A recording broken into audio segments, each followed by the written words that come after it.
C'est une première depuis 2001. Apple accuse une baisse de son chiffre d'affaires. Il a reculé de 8% cette année. Et du côté des consommateurs, on s'est moins précipité sur les dernières nouveautés de la marque à la pomme. La faute à des prix jugés souvent prohibitifs. Explication avec Charlotte Dardelin, Geoffrey Marin-Joris et nos correspondants en région. Cette clinique pour smartphone ne désemplit pas. Ici, beaucoup de clients veulent réparer la vitre ou le haut-parleur de leur confident préféré, moins coûteux que de changer le terminal. Et là, l'iPhone 6, ça a été un cadeau parce que j'aurais pas pu me le payer toute seule et ça coûte environ 800 €.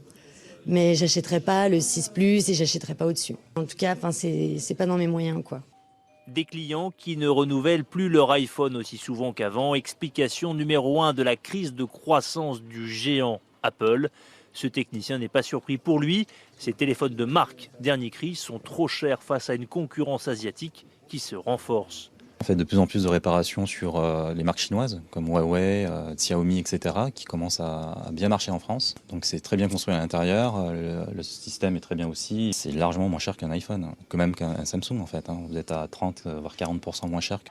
Apple ne fait plus lever les foules avec ses nouveaux produits. Sa montre connectée est un four commercial.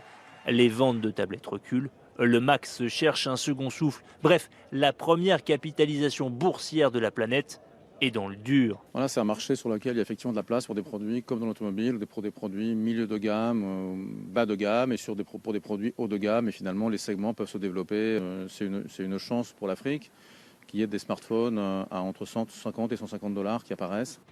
Mais Apple n'a évidemment pas dit son dernier mot. Premier atout, des centaines de millions de clients accros. Malgré tout, le look y est et ça fait partie des tendances. Deuxième argument, Apple a du cash, plus de 200 milliards d'euros de trésorerie, utile pour affronter les gros concurrents du secteur, de Samsung, malmené aussi à Google, qui débarque en force.